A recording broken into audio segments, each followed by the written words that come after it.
Comigo tudo bem, tá? Então é o seguinte, pessoal, na aula de hoje nós vamos ver alguns motivos aqui que levaram os europeus, né, sobretudo espanhóis aí, e portugueses, a conquistarem a América, tá? Então a gente vai ver principalmente aí o século XVI, depois virão outros povos aí, né, franceses, ingleses, holandeses, que também ocuparão aí algumas regiões da América. Então esse conteúdo são apenas 12 páginas ali do livro de vocês, e eu recomendo que quando acabar aqui a aula, tá, vocês deem uma lida nessas páginas aí, antes de resolver os exercícios, ok?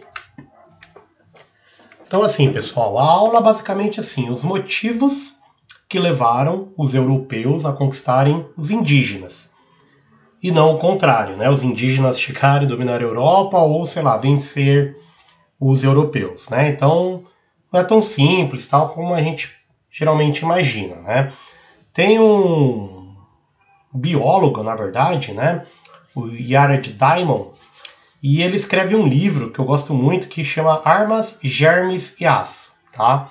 Então, nesse livro ele tenta entender por que ocorreu isso, por que os europeus conquistaram aí a América, a África, boa parte da Ásia, e não o contrário, né? Outros lugares do mundo aí, outros povos conquistarem a Europa e o restante.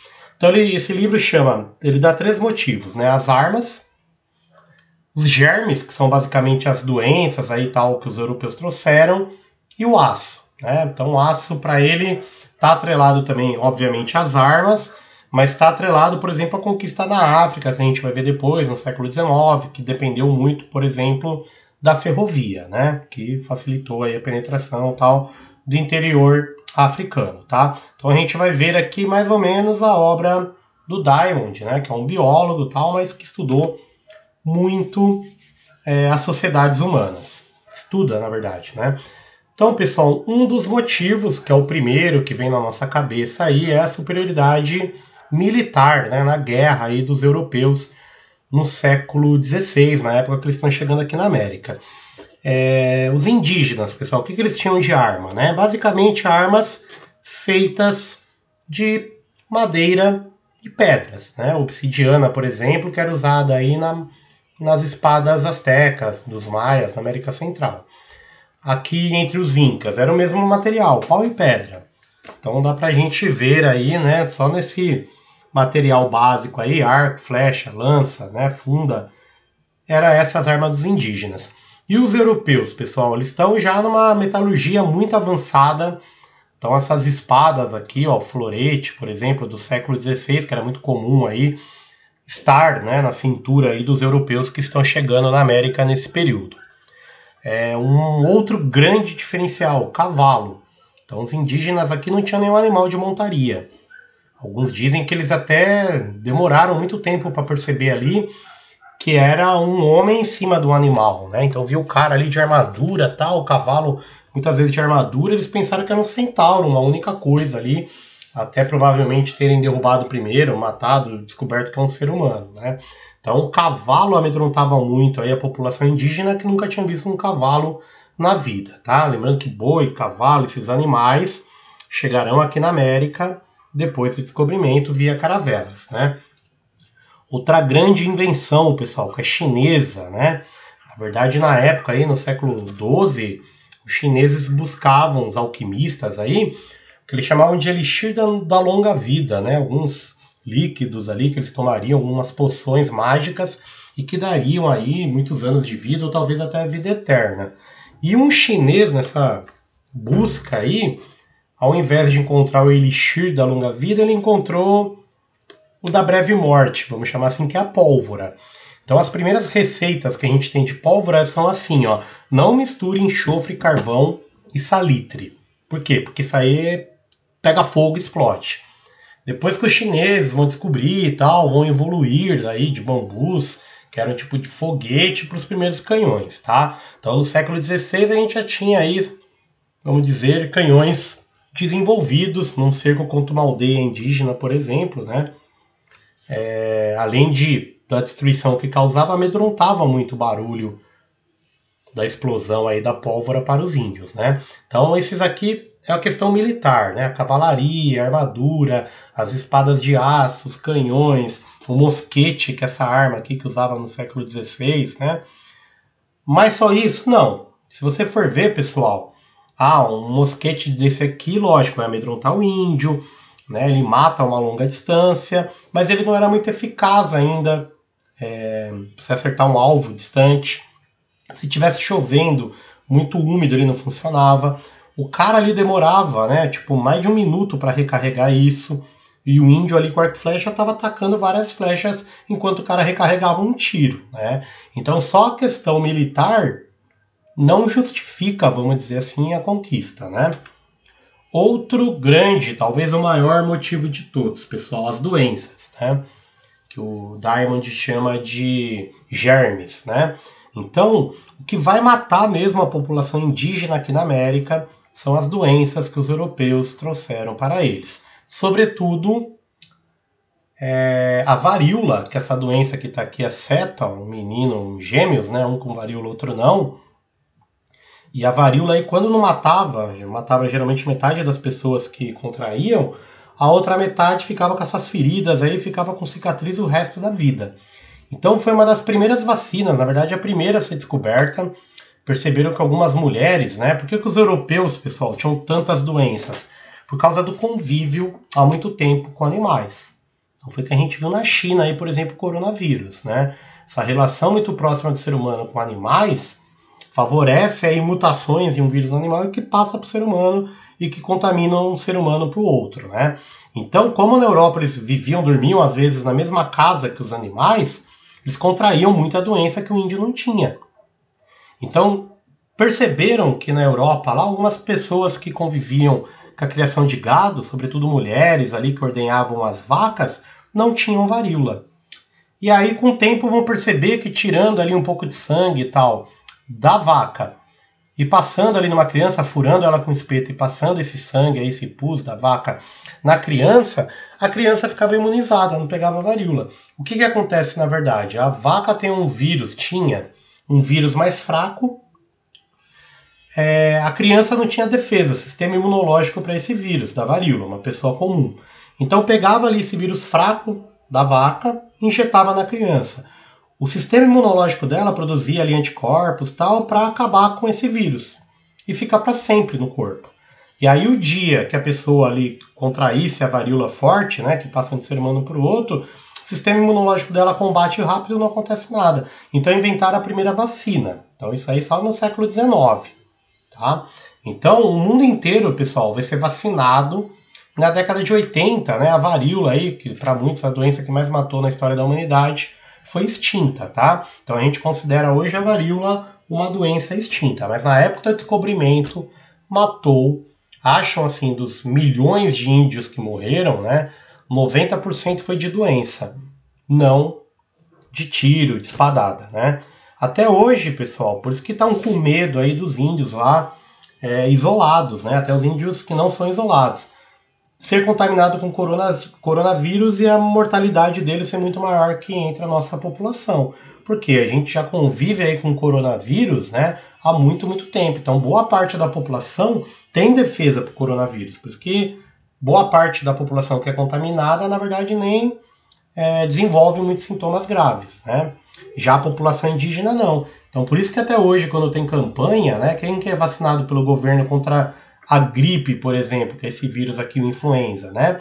Crianças, idosas, mulher grávida e indígenas, né? Que são a população aí que tem um sistema imunológico mais fraco. Os portugueses, pessoal, os espanhóis, sabiam disso. Então eles contaminavam ali camisas, blusas, roupas com varíola e com gripe e dava de presente pro índio. E aí o índio levava para a aldeia e morria todo mundo. Então é a primeira vez aí em grande escala, né, que armas biológicas são usadas. Um vírus, aí uma bactéria contra o inimigo, né?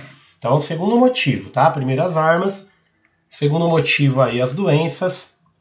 E o terceiro, pessoal, é o que a gente chama de dividir para reinar.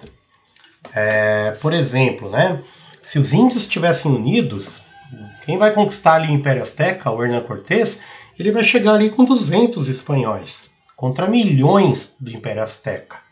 Então, se os indígenas tivessem unidos, né, eles não ganhariam nunca. Então a gente chama de dividir para reinar. Então vamos lembrar, ó, os astecas, pessoal, eram um império. Dominava uma região grande ali e tal, onde é o México, a América Central hoje. Dominava vários povos e obrigava esses povos a pagar imposto para eles. Estes povos dominados pelos astecas não gostavam deles. Então quando os espanhóis chegam, o Cortés percebe isso e começa a se aliar com esses inimigos dos astecas. Quando eles juntos ali detonam os astecas, né, os índios sobreviventes, os antigos aliados, se tornam inimigos e também são destruídos. Então jogaram muitas vezes um povo contra o outro, os europeus ficavam ali olhando, aquele que sobrevivia enfraquecido era destruído por eles. Então o livro de vocês cita essa mulher aqui, ó, a Malinche. A Malinche, pessoal, ela era uma mulher escrava, então ela nasceu asteca, e um povo maia, que vive mais ao sul dos astecas, tal, acabou escravizando a Malinche. Então ela era uma asteca, falava a língua asteca, mas também falava a língua maia, porque viveu muito tempo entre os maias. Quando o Cortés chega no México, né, ali na América Central, muitos maias se submetem a ele. E algumas aldeias ali entregam algumas mulheres como escravas para o Cortés. E aí diz que o Cortés vira um amante ali, né, um namorado da Malinche.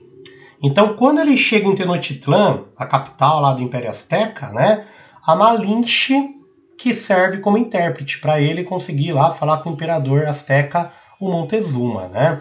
Para muitos mexicanos, pessoal, né, lembrando que os astecas eram chamados mexicas, a Malinche virou sinônimo de traidora, né? Que é uma indígena que cooperou com o conquistador.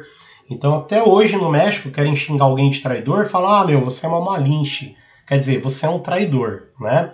Então, essa é a Malinche para boa parte da população mexicana. E aqui mostra, né, o Hernán Cortés. Na verdade, ele vai chegar em Tenochtitlán e os astecas, eles tinham uma lenda, né, que Quetzalcoatl, aquele deus serpente lá tal, ele era barbudo, cabeludo, de olho claro. E que um dia ele sumiu no oceano e ele voltaria ali meio que para libertar o povo asteca. Quando o Cortés chega, barbudo, cabeludo, vindo do oceano, muitos astecas, inclusive o Montezuma, né, que era o imperador, o chefe aí de Tenochtitlán, da capital, vê o Hernán Cortés como um libertador, como um deus. E aí ele chama o Hernán Cortés para dentro de Tenochtitlán, abrem as defesas. Só quando o Hernán Cortés domina ele ali, deixa ele de refém, eles percebem que eles não são deuses, que eles são inimigos que vieram conquistar. Então o próprio povo ali, asteca, né, vai ter um momento que o Montezuma vai em público pedir paz com os espanhóis, tal. O povo vai chamar ele de traidor, que ele está ali do lado dos espanhóis, apedrejam ele, os espanhóis fogem de Tenochtitlán, alguns deles morrem e tal. Aí eles se unem com alguns indígenas amigos dos astecas, constroem ali barcos tal, e junto com esses inimigos astecas, indígenas também, conquistam e destroem Tenochtitlán. Ok? Então, esse foi o Cortés. E o conquistador aqui na América do Sul que vai conquistar o Império Inca é o Pizarro. Então, o Pizarro, igual o Hernán Cortés, era um homem literalmente pobre, com ambições aí de ficar rico, tal, conquistando regiões. Então ele chega aqui na América do Sul, parecido também ali com cerca de 200 homens, né? Marcha, na verdade o Atahualpa, que era o imperador Inca, ele tinha acabado de sair de uma guerra civil contra o irmão dele. Então o pai dele morreu, dois irmãos ali, quando o rei morre, começa uma guerra, né? Metade do exército apoia um, metade apoia o outro, e o Atahualpa tinha acabado de ganhar a guerra. Então o exército Inca estava ali enfraquecido, desorganizado, né? É nesse momento que o Pizarro aí chega com 200 homens e começa a marchar no Império Inca. O Atahualpa não fica com medo, ele aceita e deixa também o Pizarro ir até Cajamarca, que era a cidade que ele estava. Quando o Pizarro chega, pessoal, foi a mesma coisa. Ele sequestra o rei Inca e começa ali aos poucos conquistar o Império Inca. Então o que ele vai pedir? Ele vai falar, eu tô com o rei de vocês. Eu quero ali uma sala lotada de ouro até o teto e outra de prata. Então diz que os incas ali vão por todo o império durante 2 anos juntar ali toneladas de ouro e prata. Vão pagar esse ouro e prata aí. Falou que é o maior resgate pago na história, né? para salvar o Atahualpa. Depois de todo esse ouro pago, mesmo assim eles vão acabar enforcando, né? Chama garrote, põe uma corda aqui, vai torcendo ela e acabaram matando o rei dos Incas, né? Então a gente fala aí que o maior resgate pago da história não adiantou nada, porque mesmo assim acabaram aí matando o imperador Inca. Ok, pessoal? Então é isso. Tem um link aí do questionário, na verdade, da página 76, mas vocês não responderão no caderno. Vocês vão fazer aí no Google Formulários, que aqui de casa eu consigo ver literalmente aí quem fez e quem não fez a atividade. Belezinha? Bom dia então e bom trabalho para vocês. Um abraço.